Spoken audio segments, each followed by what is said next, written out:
Well, I hope you've already seen part one of this video. If you haven't, check that out. I had to split it in half. The file size was getting too large. All right, quick little update. It is, well, probably 16 hours since the last update, I think. The eggs were spawned on 4/9 at 2 a.m. It is now 4:15 at 7:15 p.m. And I just changed the water again. This will be the third time that I've changed the water, and I figured, to try to help flush any junk that might be, bacteria or fungus or whatever. I can't run fresh water through the system all the time, but I figure if I change it out every couple of days, that's better than not changing it at all. So what I'm doing right now is I've been playing with a flow. I am trying my best to get some of them white eggs to separate out, and they are just so well incorporated through there. I mean, it's just a homogeneous blend of yellowish eggs and white eggs that I don't know if that is a function of the dimensions of the jar, that the diameter is too large. Perhaps the McDonald jars that fish hatcheries use are a smaller diameter. Maybe there's some sort of, I think there might be some sort of baffle on their fill tube also at the bottom to, I don't know. These white eggs just will not separate out. And I've turned the flow down, turned the flow up, and it tends to just, the flow just keeps circulating in there. So I guess it's gotta be my jar setup. So that's not good. It just seems like every day there's more and more of those white eggs. Like the percentage of white eggs keeps going up. Like now I'm thinking like, it might not be half white eggs yet, but it's getting close. Water temperature's running about 54. I need to throw the thermometers back in there, but I checked it just a little bit ago. It was about 54 degrees, so I'm trying to now let the water temperature stay up toward the 54, 55 degree area, thinking that maybe I can outrun the white eggs, sorta. That, if I let the water warm up, the good eggs will develop a little quicker and it won't all keep dying. So I think I'm gonna try to let the temperature stay up around 55, or maybe even push my luck and get up towards 60, I don't know. I'm gonna adjust this flow a little bit more. I was really hoping that some of these white eggs would separate out at this low flow, but it's been like that for 10 or 15 minutes, and it doesn't seem like it matters. If you sit still enough, you can just watch those white eggs sinking right back down with the other ones. So that's the update for now. Well, we're 7 days in, and I just drew off some white eggs. I went back to my aquarium tubing, this small diameter stuff. It's been working pretty good tonight. Had been using this larger diameter poly stuff. It just creates such of a suction that I feel like I'm getting too many good eggs with the bad. Water temperature earlier today was 56 degrees. A few hours ago, I just checked it a couple of minutes ago, it's about 53 degrees. We got a freeze warning tonight. Of course, we're in an insulated building, so it won't affect this thing too much, but it is cooling down in here. I can tell. I've been out here all day, and it's 12:30 a.m. already. So we're pretty close to 8 days in. Wanted to show you. I pulled out quite a few white eggs. I've been drawing off a little bit. I draw off a few and then let the thing settle out, and then they kind of accumulate over here on the one side. And then I draw a few more and then let it settle and draw a few more. That's what I've pulled out just over the probably last hour or so. So I'm pretty happy with how that aquarium tubing was doing tonight for me. I don't know that you'll be able to really see. I mean, you can tell that these eggs are developing. I've been kind of monkeying with them. I got well, there you go. You can kind of see some of the Every little green dot is a developing egg. And unfortunately, there's just no way to, I mean, I draw a few out, but I feel like I'm doing more good by getting the white eggs out than I am harm by taking out, you know, a few good ones also. I don't know what those, some of them are like turning blue. I don't know what's going on there. There's a few of them in there. So anyhow, I guess that's all I got for now. Day 8, not a whole lot to report. I changed the water just a little bit ago. I think I was actually due yesterday and I forgot. So I went 3 days on this water, but I don't know if it really matters. Water's running about 52 degrees.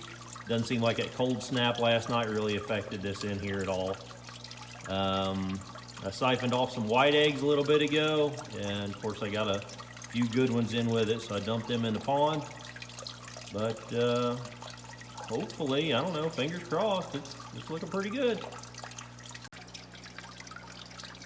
Day 9, and we have reached the stage called eyeing up. You can see that every one of those good eggs has got 2 little black spots in it. I'm trying to hold still, but I shake like a leaf. So they're developing. I drew off some white eggs. I have noticed over the last few days that the white eggs are easier to draw off than they were early on. And I'm guessing it's, you know, some sort of density difference is more.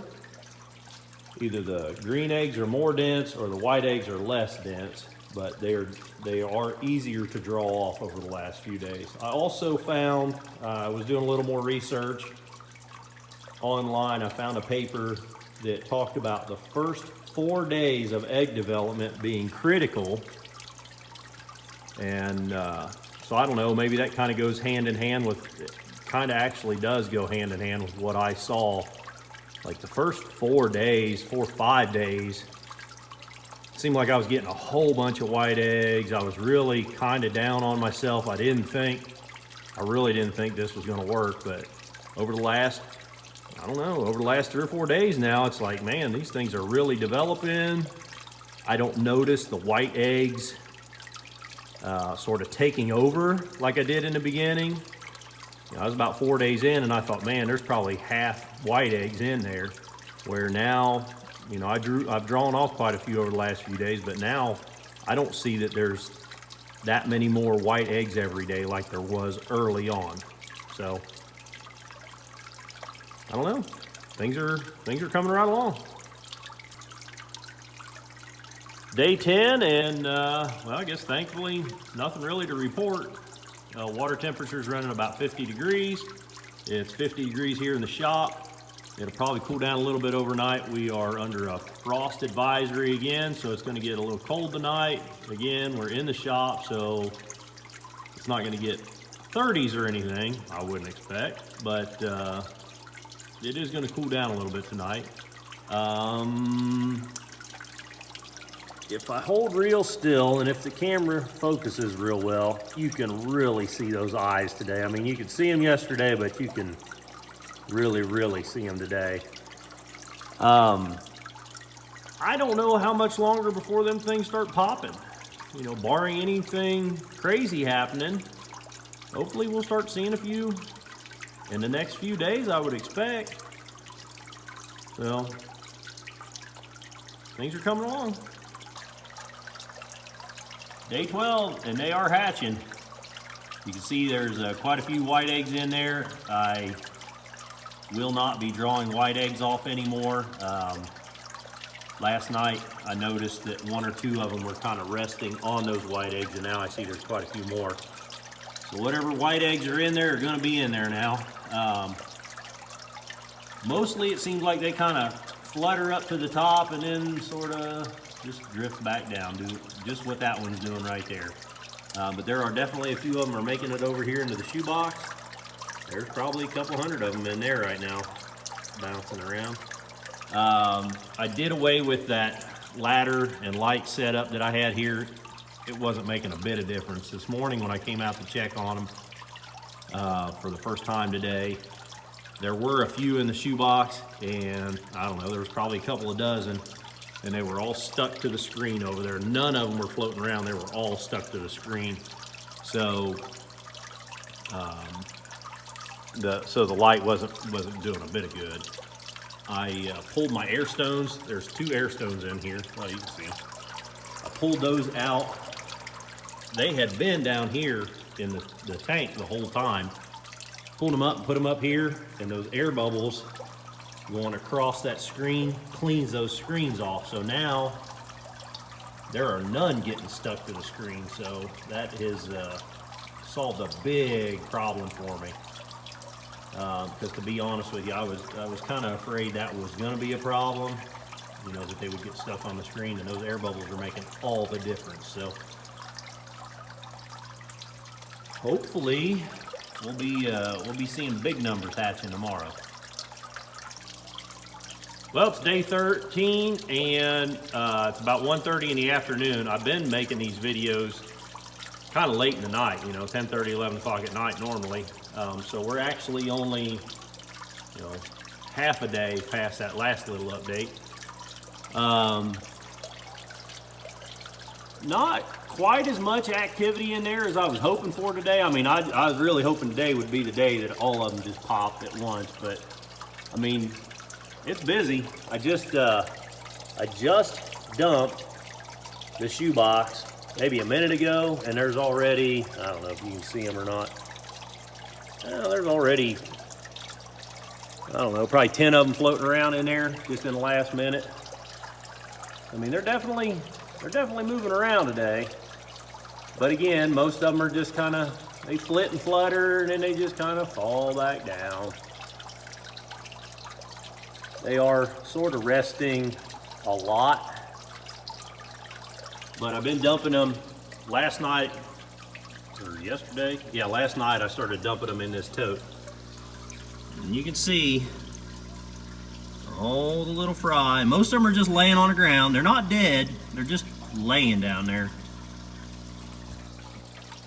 I did a little more research just in the last day or two because, again, I didn't want to get my hopes up too high, so I didn't do as much research into the biology of the living fish because I didn't know if I'd get any of them to hatch from the eggs. So I've been doing a little more research over the last few days, and what I found was that it's critical for them to be out of this system essentially by about day 5. So I'm going to sort of segregate them. I'm going to put everything that hatches from today in this bin.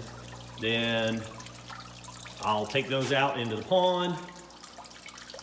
Then, you know, I'll put them in my pond. I'll put them in Dad's pond. I've called around some guys I know, and, you know, hey, anybody want to try walleye? And so I've contacted a few friends, and so far they're like, yeah, bring them on over. We'll see if they take. If they don't, you know, didn't cost anything. So I've got some deliveries to make in the next few days. So first of all, I want to get enough for Dad's pond. And I don't want to get the cart before the horse here, but Dad's pond is a little over an acre at a 1% survival rate,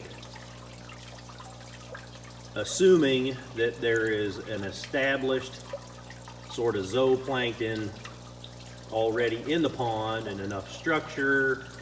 You can almost 1% is about the only number you can find, because a lot of this science is fuzzy, you know, and every pond's different, every lake's different, every river's different. So we're going to go 1% because that's really the only data I can find. So 1% survival. He probably, I think Dad wants about, I don't know, in a pond that size, he might want 100 fish. So 100 fish, if only 1% of these fry survive, we're looking at, what is that? I'm not good with math. Is that 10,000? 10,000 fry for his pond. My pond is a 1/2 acre, so I would want about 5,000 of mine. There's a couple of guys I know that want some. One guy's got a 2-acre pond, another guy's got a 1/2 acre pond. And there's a couple other people that are supposed to get back with me. So I might have pretty well all of them spoken for. But we'll see. Hopefully they all hatch. Let's get through that first. That's the update for now. I'll update you when I got something more to show you. Well, still day 13. It's 11 p.m. So it was about 9.5 hours since that last little clip, and they really have popped this afternoon and this evening. You can see how many of them swimming around in there. I have just dumped that shoebox maybe 5 minutes ago, so they are really getting busy in there right now. There is a bunch of them in there, still a bunch of them to go.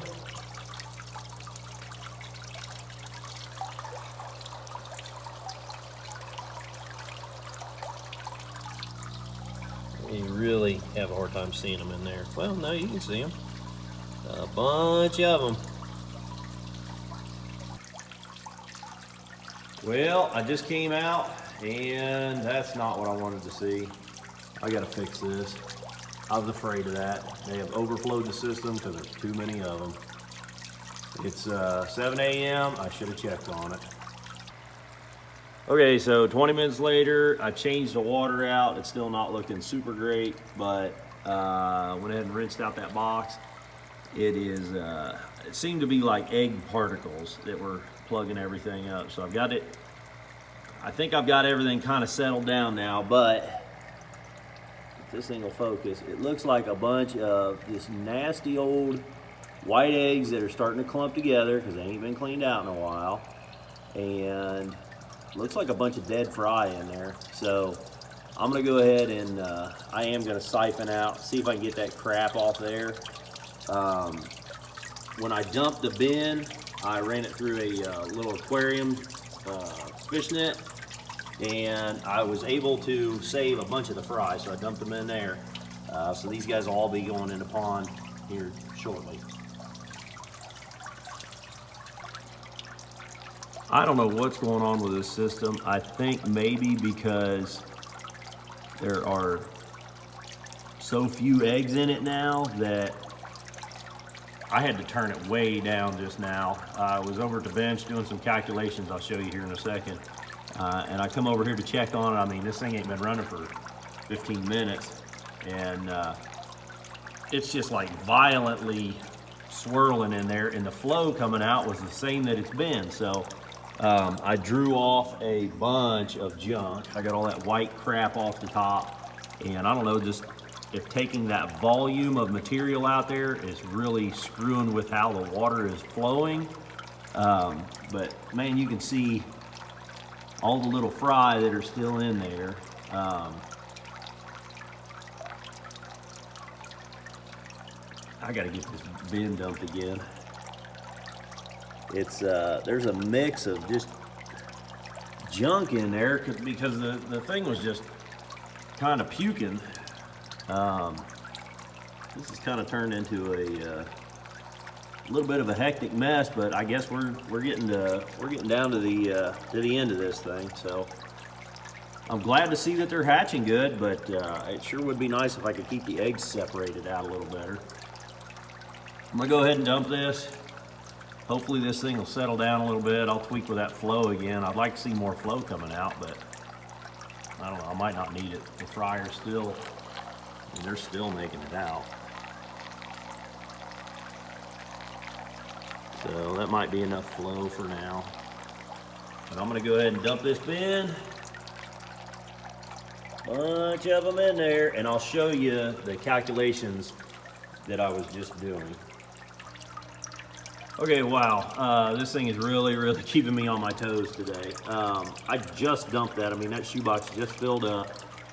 I've adjusted my flow. It's down from what I was normally running, but I think, I may have already said this, I don't know, I'm like running around like a chicken with my head off right now. I think the problem is all the broken eggshells and stuff. Those are what's clogging up the screen. That's what's making all the foaminess. Again, this water was just changed, I don't know, 45 minutes ago.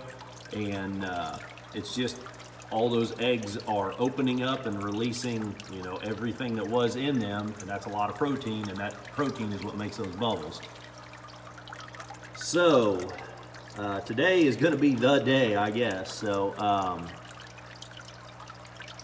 I don't see a good circulation down there on the eggs, but given how many fry are swimming, I think, and given that the thing is not erupting and rolling like it was a minute ago, I'm going to leave that flow where it's at, and they are definitely still coming out of there just fine. So I don't want to get so much of that junk up here, you know, those broken eggshells and stuff. I'm kind of hoping that stuff will settle down, but I don't know. It seems like it's floating around in there too. Because I don't want to have to babysit this thing, you know, for the next day. So anyhow, what I did suck out before is in that bucket, and it's just, there is a mass of nastiness down in there. Some of it is, most of it is white chunks of, you know, fungus eggs, I guess. You know, I've been talking about those white eggs. If you don't get them out, they develop a fungus. Well, I think that's what I'm seeing, because they're just like fuzzy looking. It's like chunks of cotton almost is what it looks like. That stuff is in this bucket. Again, this is what I just, let me stir it around a little bit. You'll see what I'm talking about pretty easily. What can I stir it with? I'll stir it with this piece of hose.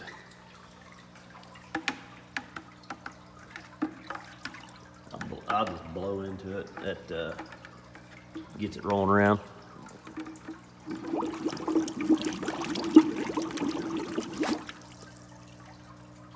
See, it's just nasty chunks and a lot of fry in there, a lot more than I expected when I was drawing it off. There's a few, you can see that green mass in the center. There's a few good eggs down in there still.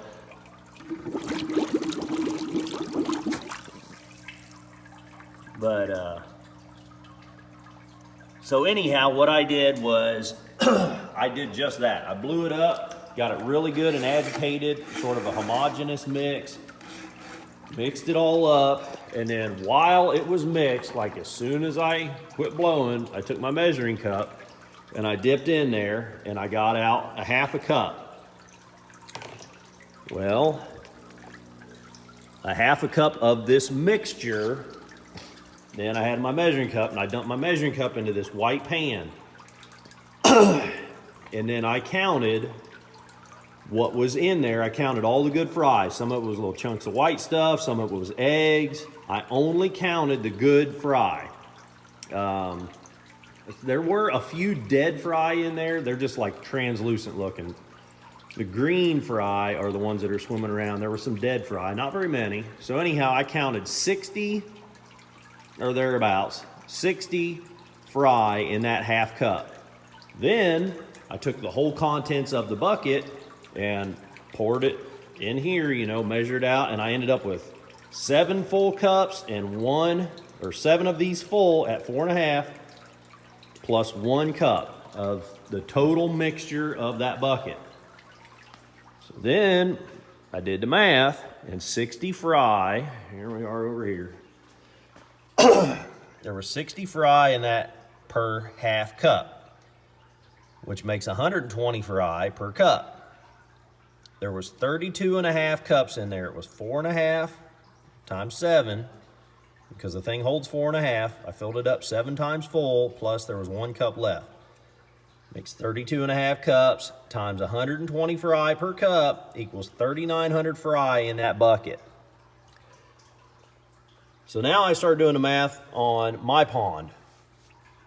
I don't know why I wrote that. At one point I wanted, as I'm kind of thinking this all through, I thought I wanted 60 walleye in that pond, and I forgot I put those wipers in. So I was like, that's a lot of predator fish in there. So then I figured out what I've already got going on. So if I take that bucket of 3,900 fry, It's hard to find good survival rates online. It's hard to know what to expect those fry to do. The only thing I could find was it's about 1% survival rate in a body of water that is conducive to growing fry. That means it's already got established phytoplankton, it has established zooplankton, it's got good cover and good, just everything about it is good for those fry to grow in an existing body of water that has, it's already got predator fish, stuff like that. So 1%, that's really the only data I can find, because this is, it's sort of science, but there's just so many variables. So anyhow, I take that 3,900 fry in that bucket times 1% survival. That bucket, I would hope, would make 39 fish. I already put 31 walleye in there this spring just from fishing, bringing them home. So there's 31 in there. I put in 30 wiper about a month ago. They're about 5 inches long. So there's that. I think there's 8 bass in there that we put in last year. A couple of decent sized ones and then a few just 10 inchers. I think there's 8. So in that half-acre pond, there would be 108 predator fish if I dump that bucket of fry in there right now. I think that is about the maximum that I would want to do. So that's a lot in a half-acre pond. So anyhow, I think that's what I'm going to do. So I'm going to go dump that bucket, and I'll show you when I'm doing it. We'll dump that bucket in the pond. Well, here we are at the pond. Again, it's about a half acre. And you folks that are subscribers, you saw me working on this pond quite a bit last year. We drained it all the way down. Well, we drained it down to about a foot of water, and then we ran a net through it. We got all the fish out, or essentially all the fish. Then last year we put in something like a couple hundred of large bluegill, and then I don't know, a couple hundred of like 2 or 1 to 3 inch bluegill, like 100 red ear, handful of largemouth bass that we'd caught on hook and line, and this year I put in those wiper about a month ago. Like I said, I've got my Texas Hunter feeder now going, and so I feel like the pond is ready, as good as it can be to accept these fry. I've got, when I did that pond renovation, that whole corner there from the other side of that tree up is all lined in landscape fabric. There's a block, sort of a wall across there, and then that's got pea gravel in it. There's something like, I don't know, 13 tons of pea gravel in that corner for bluegill bedding area. I have strategically placed cedar trees all around through here. There's a pile of pallets over there with some cedar trees. We got just natural cattails here, cattails over there. There's a few cedar trees on the dam over there. I did another pea gravel bedding area over on that end. We got the windmill that just works in the wintertime more or less, or it works all year long, but I rely on it in the wintertime. Under that brown box there is my aerator lines, and I've got air line, I think it's 1.5 inches or 2.5, I can't remember. I buried an aerator line 600 feet from there. You can see the little bit of a trench, what's left of the trench, all the way over to my barn on the other side of this field. There's another little field. It's 600 feet away. That's where I have my aerator pump. So it comes over here, it splits in a diverter box, and I have 2 diffusers that I'll put out here. I need to get them out. It's starting to warm up now, finally. It's been so cold this spring. Today is the second day I've been able to walk around in a t-shirt. So that box has my diffusers, or diffuser lines, coiled up under it. So I need to get my diffusers out. So this pond, I feel like, is as good as it can be. So I'm gonna go around here with that little bucket of 3,900 walleye fry. They don't look like much, but I don't want to put many right here because this is where the feeder goes off. So we'll maybe walk around here. We'll put a few, we'll put a few in here, and I'm just going to release them where there's good cover. Unfortunately, there's a lot of minnows in here too. Well, fortunately and unfortunately. I don't know if you can see them or not. I'm looking at a bunch of little minnows swimming right there. We're just gonna turn out a few right here.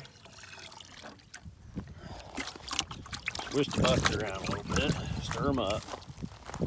Come over here, this will be, this sort of area is, wow, look at all them tadpoles. This is where I sort of imagined that, you know, the bedding area is here with that pea gravel. So I wanted this to be a good sort of a nursery little habitat. A few there. We'll put some up here in this real shallow water. This is the shallowest water of the whole pond. A whole bunch more minnows.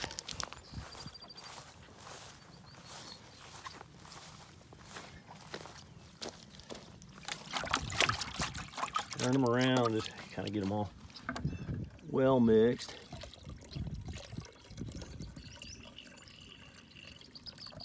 There you can see some of that white eggs, that nastiness that's down in the bottom there.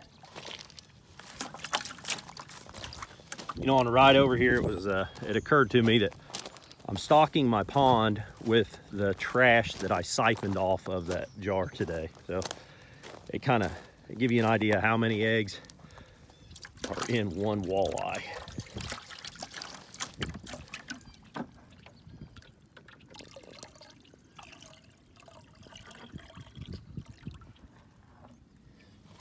We still got a bunch. We probably ain't half done yet, but we ain't even got into the cattails yet.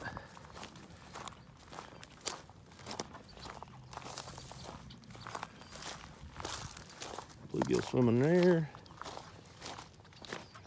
We're starting to get into the cattails here. Little patch of them here, then it kind of opens up. We've got a good heavy patch here. I think we're going to dump quite a few in here. Again, a whole bunch of little minnows. I don't know if you guys can see the ripples and stuff. So where there's minnows, that means it's good area for growing babies. So we'll turn some out right here. Boy, look at all them tadpoles. Golly. There's probably another dozen right there.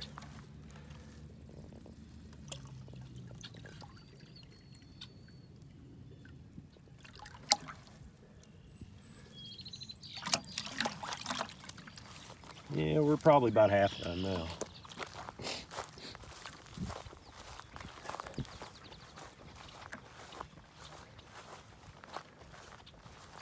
My goodness, I'm farming tadpoles. I hope you guys are able to see all of them. This is lots of vegetation here, so this will be a good spot for them.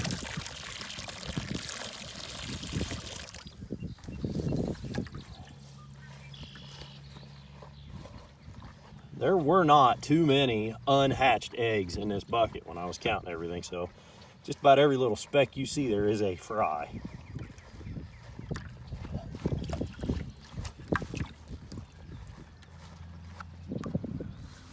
Like the mailman going down the road. Now's a bunch.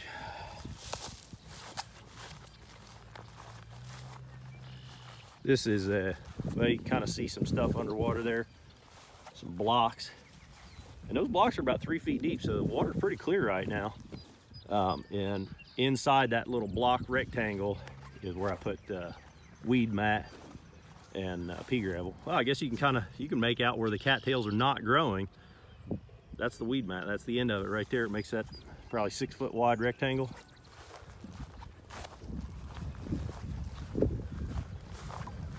Whole bunch of tadpoles. Golly, this pond will be full of bullfrogs this year and next year.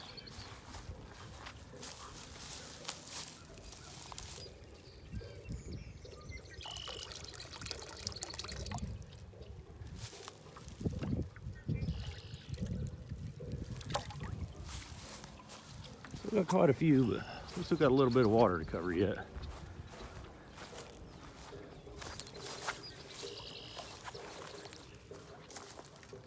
There is the where the aerator's at. It's in really shallow water, but this windmill won't pump very deep. So it's only in like, I don't know, 4 feet of water because the head pressure is too much. Then the windmill won't make enough pressure to blow air all the way out the line.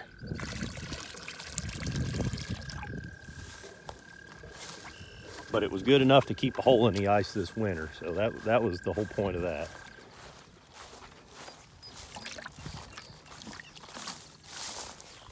Another big long patch of cattails here. Be a good spot.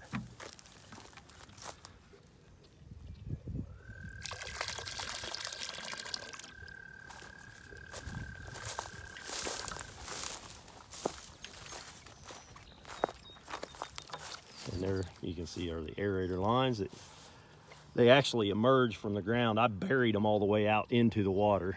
They emerge and then they come back up. I had some, I don't know, a neighbor's dog or a raccoon or a coyote or something. I just had them coiled up laying there on the ground. Well, there's my diffuser, or the top of the splitter box. So there's where my valves are under that lid. I just had them laid up right here. You know, those two air lines coiled up, they're 100 foot long. I come out here one day, late winter, and one of them was stretched all the way across that field and had like 5 or 8 inches chewed off the end of it. You can see little chunks of it laying out there. Teeth marks in it. I don't know if it was, like I say, I don't know what did it.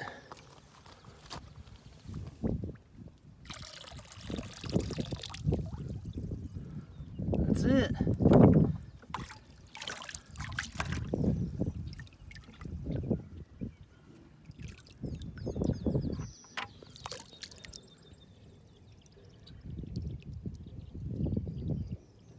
Go. I can actually see a few of them. I don't know if you can or not. I hope you can. Well, there's a little minnow coming in to investigate right there. Looks like a baby bluegill. Name right there. Yeah, you get on out of here. Oh, one more in there. There you go.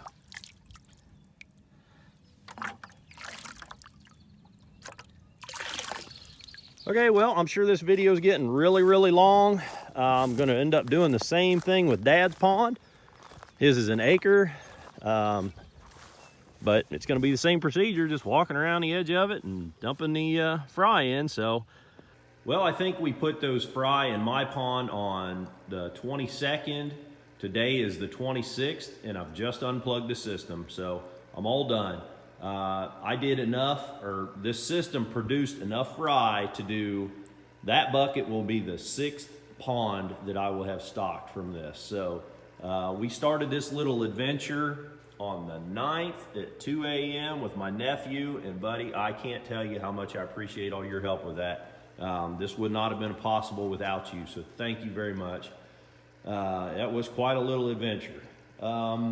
Total, I just did the math, 47,849 viable, good-looking fry from this little setup here. So, you know, that was, actually it was better than I had hoped possible. So I couldn't be happier with how things turned out. Hopefully some of these things make it. Again, we're in, you know, southeastern Indiana.